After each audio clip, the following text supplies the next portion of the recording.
मुश्किलों से डरकर कभी नौका पार नहीं होती और कोशिश करने वालों की कभी हार नहीं होती। आप लोगों ने सुना होगा दोस्तों कि यदि मन से कोशिश किया जाए तो कोई भी काम मुश्किल नहीं होता है। उसी तरह से एक बहुत ही मुश्किल काम है आंगनबाड़ी केंद्र पर बच्चों को लाना। इसके आंगनबाड़ी केंद्र पर बच्चे ना आने के बहुत सारे रीज़न हो सकते हैं। पहला रीज़न तो हम ही हैं। यदि हम स्वयं अपने आंगनबाड़ी केंद्र को समय से यदि ना खोलें, आंगनबाड़ी केंद्र को समय से ना बंद करें तो बच्चे नहीं आएंगे। दूसरा रीज़न ये है कि आंगनबाड़ी केंद्र की पोषक क्षेत्र से दूरी। यदि हमारे आंगनबाड़ी केंद्र को ऐसे जगहों पर बना दिया गया हो जहां आसपास में घर ही ना हो और उसे हमारे पोषक क्षेत्र से, हमारे गांव से निकल करके बाहर बना दिया हो, जैसा कि मेरा आंगनबाड़ी केंद्र। आप लोगों को मैंने पहले भी बताया हुआ है, मेरा जो आंगनबाड़ी केंद्र है मेरे पोषक क्षेत्र से लगभग 400 से 500 मीटर की दूरी पर है और वहाँ तक बच्चों को ले जाने का मतलब है कि रेगिस्तान में फूल खिलाना। जी हाँ दोस्तों, आप लोग सोच रहे होंगे कि मैंने कितना कठिन वर्ड इस्तेमाल कर दिया है, लेकिन रेगिस्तान में फूल खिलाने के ही जैसे है। इतनी ठिठुरती ठंड में और भयंकर से भयंकर गर्मी में और बारिश में भी यदि वहाँ तक मेरे आंगनबाड़ी केंद्र तक बच्चे पहुँच रहे हैं, और वो भी बच्चे जो आप लोगों ने देखा वीडियो हंसते खेलते नाचते, तो आप यह मान सकते हैं, अनुमान लगा सकते हैं कि वहाँ तक आंगनबाड़ी केंद्र पर बच्चों को लेके आना यानी कि रेगिस्तान में फूल खिलाने के जैसा ही है। बहुत सारी बहनों का मुझे कमेंट आ रहा था, मैसेज आ रहा था कि दीदी बताइए कि हमारे आंगनबाड़ी केंद्र पर बच्चे नहीं आ रहे हैं, हम क्या करें। यह वीडियो स्पेशल रिक्वेस्टेड वीडियो है। बहुत सारी बहनों के मैसेज और फ़ोन के बाद ही मैं यह वीडियो बना रही हूँ। आप लोग देखिए पहले कि यहाँ बच्चों की संख्या देखिए आप लोग ये सारे बच्चे कैसे, मैं अपने आंगनबाड़ी केंद्र पर जो है कि बच्चों के आने से पहले ही, अभी मेरे आंगनबाड़ी केंद्र पर बच्चे नहीं आए थे और आंगनबाड़ी को खोल करके और मैं धूप में बैठ करके बच्चों का इंतज़ार कर रही थी। आप देखिए कि एक साथ ये सारे बच्चे।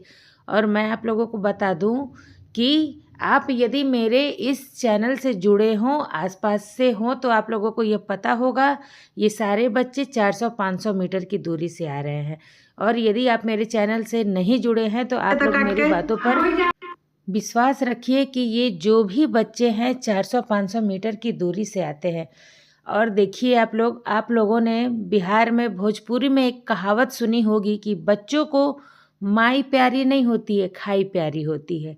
यानी कि बच्चे को जहाँ समय से नाश्ता मिले, खाना मिले, बच्चों को अच्छी अच्छी बातें कहने सुनने को मिले, कुछ खिलौने मिले और साथ ही साथ बच्चों के साथ बच्चा बन कर के कुछ डांस किया जाए, खेला जाए, कूदा जाए, तो वहाँ आपको बच्चे बुलाने की आवश्यकता नहीं है। दोस्तों, मैं आप लोगों से बस यही कहना चाहती हूँ कि यदि आप लोग आंगनबाड़ी केंद्र पर बच्चे न आने की समस्या से जूझ रहे हैं तो इस बात को ध्यान दीजिए। आंगनबाड़ी केंद्र को समय से खोलिए। आंगनबाड़ी केंद्र पर बच्चों के आने से पहले सेविका सहायिका मौजूद रहें। साथ ही साथ कुछ घर के खिलौने हों, जैसे कि आपके पास जो भी खिलौने, कुछ मिट्टी के खिलौने आप बच्चों के साथ मिल करके बनाइए, कुछ दिया बनाइए, कुछ चूल्हा चाकी बनाइए इत्यादि। जो भी आप लोगों को समझ में आए बच्चों के साथ बनाइए, खेलिए और बच्चों को खिलाइए। उसके बाद आप लोग देखिए कि आपके आंगनबाड़ी केंद्र पर इतने बच्चे हो जाएंगे कि उनको बैठाने तक के लिए आपको सोचना पड़ेगा। आप लोग देखिए कि हमारे पास जो कुछ छोटे मोटे घर में बचे खिलौने हैं या कुछ हम अपने हाथों से कुछ कागज़ से बनाए, कुछ मिट्टी से बनाए, कुछ वेस्टेज सामान से बनाए, क्योंकि देखिए सब बच्चे एक जैसे नहीं होते। बहुत सारे बच्चों का मन पढ़ाई में लगता है, जैसे कि जो बच्चे पुराने हो चुके हैं, देखिए आप लोग यहाँ पे कितने अच्छे से कुछ बच्चे बैठ के लिख रहे हैं, लेकिन कुछ बच्चे ऐसे होते हैं जिनको कुछ खिलौना देना ज़रूरी रहता है, क्योंकि कुछ बच्चों का मन जो होता है कि एकदम से आप उन्हें पढ़ाई में, पेंसिल में, स्लेट में नहीं दे सकते हैं। इसलिए सबसे पहले तो बच्चों के भावनाओं को समझना होगा, हमें बच्चों को समझना होगा, उसके बाद ही हम अपनी अन्य एक्टिविटी कर सकते हैं। आप लोग देखिए कि यहाँ बच्चे कितने खुश हैं। हम लोग पढ़ा रहे हैं तो जो हम पढ़ा रहे हैं वो तो देखिए रहिए आप लोग, लेकिन ये देखिए कि बच्चे कितने उत्सुकता से बोल रहे हैं।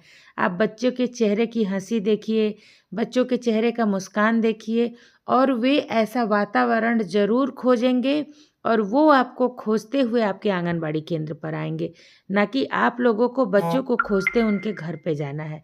वीडियो पसंद आए तो एक लाइक करें, चैनल को सब्सक्राइब करें, इसे आंगनबाड़ी के व्हाट्सएप ग्रुप में ज़रूर शेयर करें।